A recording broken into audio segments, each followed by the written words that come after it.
কি ব্যাপার? নীলা এখানে কেন? আর কি হয়েছে ওর? এভাবে শুয়ে আছে কেন এখানে? আর ও তো আমার জন্য ভাত নিয়ে আসছিল দেখছি। আরে, ওর পায়ে তো দেখছি সাপে কামড়িয়েছে। এখন আমি কি করব? না, দেরি করা যাবে না। এখনই চন্দন ওঝার কাছে নিয়ে যেতে হবে।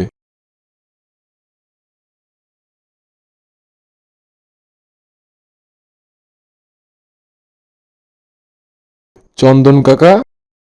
কি হলো স্বপন? আর তোমার গিন্নির কি হয়েছে? আমার গিন্নি আমার জন্য মাঠে ভাত নিয়ে আসছিল। সেই সময় হয়তো তার পায়ে সাপে কামড়িয়েছে আর ওখানে অজ্ঞান হয়ে পড়েছিল। আর ওখান থেকে আমি তুলে আপনার কাছে নিয়ে এসেছি। আচ্ছা ঠিক আছে, তুমি এত অস্থির হইও না। আমি দেখছি সুস্থ করতে পারি কি না। যে করেই হোক আমার গিন্নিকে আপনি সুস্থ করে দিন। আরে, তোমার গিন্নিকে তো দেখছি সবুজ গোখরা সাপে কামড়িয়েছে। একে সুস্থ করা আমার পক্ষে সম্ভব নয়। তাহলে এখন কি করব বাবা? আমার গিন্নিকে আমি সুস্থ করার জন্য সবকিছু করতে রাজি আছি। যে করেই হোক আমার গিন্নিকে সুস্থ করতেই হবে। তো একটা উপায় আছে। কিসের উপায় বলুন আমাকে। রূপালী নদীর ওপাশে একটি গহীন জঙ্গল রয়েছে। আর ওই জঙ্গলের মাঝখানে 400 বছর পুরনো একটি গাছ রয়েছে। আর গাছের পাশে একটি ছোট গোলাপ ফুল গাছ রয়েছে। ওই গাছের সবগুলো গোলাপ লাল হলেও একটি হলুদ গোলাপ হয়। আর ওই হলুদ গোলাপটি এনে যদি ওই গোলাপের পানি তোমার গিন্নির গায়ে ছিটানো দেওয়া হয়, তাহলে শরীর থেকে বিষ নেমে যাবে এবং তোমার গিন্নি একেবারে সুস্থ হয়ে যাবে। তাহলে আমি এখনই যাব সেই গোলাপ ফুলটি আনতে। কিন্তু ওখানে তো তুমি যেতে পারবে না, কারণ ওই ফুল ছিঁড়তে হলে কুমারী মেয়ে নয়তো কুমারী ছেলে লাগবে। কারণ যদি বিবাহিত পুরুষ কিংবা বিবাহিত মহিলা ওই ফুলকে স্পর্শ করে, তাহলে তার অনেক বড় ক্ষতি হয়ে যাবে। তাহলে আমিই যাব বাবা সেই ফুলটি আনতে। কিন্তু সাবধান, নদী পার হওয়ার পরে যখন জঙ্গলে ঢুকবে, তখন অনেক বড় বড় বিপদ তোমাদের সামনে আসবে। সেগুলোকে অতিক্রম করেই তোমাদেরকে সেই গোলাপ ফুলটি আনতে হবে। না রে মা, আমি তোকে যেতেই দেব না। চন্দন কাকা কি বললো তুই শুনলি না? ওখানে গেলে অনেক বড় বিপদ হবে। আমি তোকে কোনো মতেই যেতে দিতে পারবো না।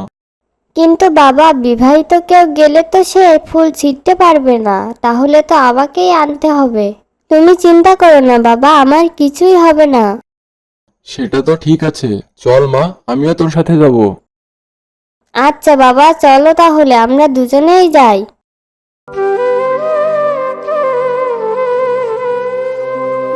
ও মাঝি ভাই, নদীর ওপরে যাবে নাকি? হ্যাঁ, যাওয়ার জন্যই তো বসে আছি। তুমি একা যাবে নাকি তোমার মেয়েকেও সঙ্গে নিয়ে যাবে? আমি একা যাব না, আমি আমার মেয়েকেও সঙ্গে নিয়ে যাব। তা জলদি জলদি আসো তো বাপু, তোমাদের বাড়িতে পৌঁছে দিয়ে আমি আবার বাড়ি ফিরবো।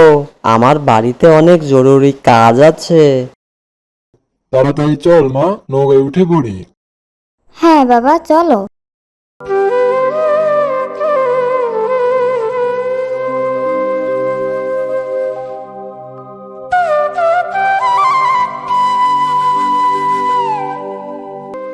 তা এই অবরবেলায় মেয়েকে নিয়ে নদীর ওপারে যাচ্ছ কি করতে স্বপন ভাই? সে কথা আর বলো না মাঝি ভাই, গিন্নিটাকে সাপে কামড়িয়েছে, তাই চন্দন ওঝা আমাকে নদীর ওপার থেকে একটি হলুদ গোলাপ ফুল আনতে বলল। ওই ফুলের পানি দিলে নাকি শরীর থেকে বিষ নেমে যাবে। তাই ওই ফুলটা আনতে ওপারে যাচ্ছি। সে কি কথা? তাহলে তো তোমাদের অনেক বিপদ হয়েছে দেখছি।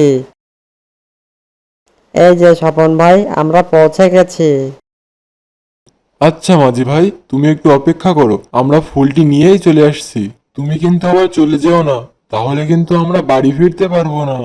আরে কি যে বলো তুমি স্বপন ভাই, তোমাদের এদিকে বিপদ, তোমাদের রেখে আমি যেতে পারি? আচ্ছা মাঝি ভাই, তাহলে আমরা গেলাম। হ্যাঁ, দ্রুত যাও, তবে সাবধানে যেও কিন্তু। জঙ্গলটা কিন্তু অনেক ভয়ঙ্কর।